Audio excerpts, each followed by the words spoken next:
يؤتي الحكمة من يشاء. আসসালামু আলাইকুম ওয়া রাহমাতুল্লাহ নাহমাদুহু ওয়া নুসাল্লি আলা রাসূলিহিল কারীম আম্মা বা'দ। আজকের এই দর্সে আমরা আলোচনা করব আস-সহিহু লিগাইরিহি এর সংজ্ঞা নিয়ে। আস-সহিহু লিগাইরিহি এর সংজ্ঞা হলো ইযা কানা রাবিল হাদিসি মুতাআখিরান আন দারজাতি আহলিল হিফজ ওয়াল ইতকান গায়রা আন্নাহু মিনাল মাশহুরিন বিস-সিদকি ওয়াস-সাতরি ওয়া রুয়া মা যালিকা হাদিসুহু মিন গায়রি ওয়াজহিন فقد اجتمعت له القوة من الجهتين وذلك يرقي حديثه من درجة الحسن إلى درجة الصحيح। যখন কোন হাদিসের রাবি হিফজ ও ইতকান অর্থাৎ মুখস্থ শক্তি এবং সংরক্ষণ সক্ষমতা এর দিক দিয়ে দুর্বল হন, তিনি যদি সিদক অর্থাৎ সত্যবাদিতা এবং সাতার এর দিক থেকে প্রসিদ্ধ হন এবং সেই হাদিস যদি একাধিক সনদে বর্ণিত হয়, তাহলে ওই রাবির হাদিসটি দুই দিক থেকে কুওয়াত অর্থাৎ শক্তিশালী হয়, আর এভাবে এই হাদিসটি হাসান পর্যায় থেকে উন্নতি হয়ে সহিহ লিগাইরিহি পর্যায়ে পৌঁছে যায়। এর উদাহরণ হলো হাদিসু মুহাম্মদ ইবনে আমরিন আন আবি সালামাতা আন আবি হুরায়রা রাদিয়াল্লাহু তাআলা আনহু أن رسول الله صلى الله عليه وسلم قال لولا أن أشق على أمتي لأمرتهم بالسواك عند كل صلاة। মুহাম্মদ ইবনে আম তিনি আবু সালামা থেকে আর তিনি আবু হুরায়রা রাদিয়াল্লাহু তাআলা আনহু থেকে বর্ণনা করেছেন যে রাসূল সাল্লাল্লাহু আলাইহি ওয়াসাল্লাম বলেছেন, আমার উম্মতের উপর কষ্ট না হয়ে পড়লে আমি তাদেরকে প্রত্যেক নামাজের সময় মিসওয়াক করতে আদেশ করতাম। মুহাম্মদ ইবনে আমর ইবনে আলকামা তিনি এমন একজন রাবি যিনি সিদক অর্থাৎ সত্যবাদিতা ও সিয়ানা এবং চারিত্রিক বিষয় এর ক্ষেত্রে তিনি প্রসিদ্ধ ছিলেন, তবে তিনি ইতকান অর্থাৎ সংরক্ষণে তিনি দুর্বল ছিলেন। এমনকি কেউ কেউ তাকে সুয়ে হিফজ অর্থাৎ স্মরণ শক্তির দুর্বলতার কারণে তাকে দুর্বল বলেছেন।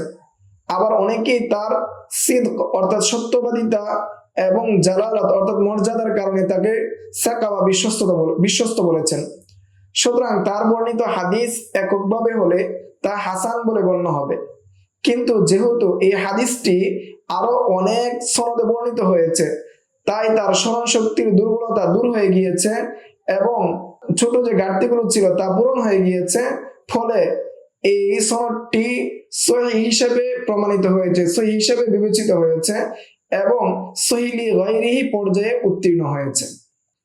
তারিফ কিতাবের 92 নম্বর পৃষ্ঠায় এসেছে যে সহিহ লিজাতি এবং সহিহ লিগাইরিহি এর একত্রে সংজ্ঞা হলো হুয়াল হাদিসুল লাযী ইত্তাসালা সনদুহু বিনাকলিল আদলি তাম্মি যাবতি আওয়াল কাসির আনহু ইযা তুদিরা বিমিসলিহি ইলা মুনতাহাহু ওয়া লা ইয়াকুনু শাযান ওয়া লা মুআল্লালান। সহিহ হাদিস হলো যার সনদ সম্পূর্ণ মুত্তাসিল অর্থাৎ পরিপূর্ণ মুত্তাসিল সংযুক্ত এবং রাবীগণ পরিপূর্ণ ন্যায়পরায়ণ এবং পরিপূর্ণ স্মৃতিশক্তির অধিকারী।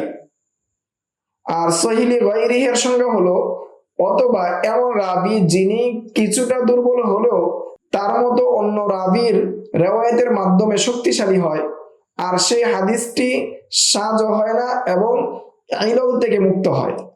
এই সংজ্ঞাগুলো শক্তিশালী হয় এই কারণে যে সমস্ত উলামায়ে কেরামগণ সহিহ বুখারী এবং মুসলিমকে সহিহাইন নামে অভিহিত করেছেন। বুখারী ও মুসলিম রাহমাতুল্লাহি আলাইহি নিজে তার কিতাবের নাম দিয়েছেন আল জামিউ সহিহুল মুসনাদুল মুখতাসার মিন উমুরি রাসূলিল্লাহি সাল্লাল্লাহু আলাইহি ওয়াসাল্লাম ওয়া সুনানিহি ওয়া আইয়ামিহি। তিনি বলেন, আমার কিতাব জামিয়াতে কেবল আমি সহিহ হাদিস সংকলন করেছি, এছাড়া অন্য কোনো হাদিস সংকলন করিনি। এই কথা থেকে বোঝা যায় যে এই যে আমরা সংজ্ঞা দিয়েছি, যিনি তার ইতকান এবং সাতরের দিক থেকে দুর্বল কিন্তু তাআদ্দুদের তুরুকের মাধ্যমে সেটা হাসান থেকে সহিহ পর্যায়ে পৌঁছে যায়, এই সংজ্ঞাটাকে সহিহ বুখারীর হাদিস এবং সহিহ মুসলিমের হাদিস তাইয়িদ করে। আত-তাকঈদ ওয়াল ইজা নামক কিতাবের 62 নম্বর পৃষ্ঠায় এসেছে, যারা হাসান হাদিসকে কখনো সহিহ বলে থাকেন তারা একথা অস্বীকার করেন না যে আসলে এই হাদিসগুলো সহি হাদিসের নিচের স্তরের, সুতরাং এটা মূলত শব্দগত পার্থক্য, অর্থগত পার্থক্য নয়।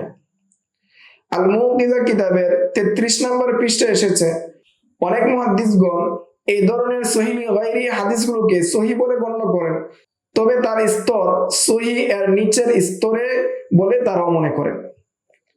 এই ছিল সহিহ গায়রি এর সংজ্ঞা। আগামী দর্শে আমরা সহিহ হাদিসের প্রকারভেদ সম্পর্কে আমরা জানবো ইনশাআল্লাহ। আসসালামু আলাইকুম ওয়া রাহমাতুল্লাহি ওয়া বারাকাতুহু। ومن يؤت الحكمة فقد أوتي خيرا كثيرا وما يذكر إلا أولو الألباب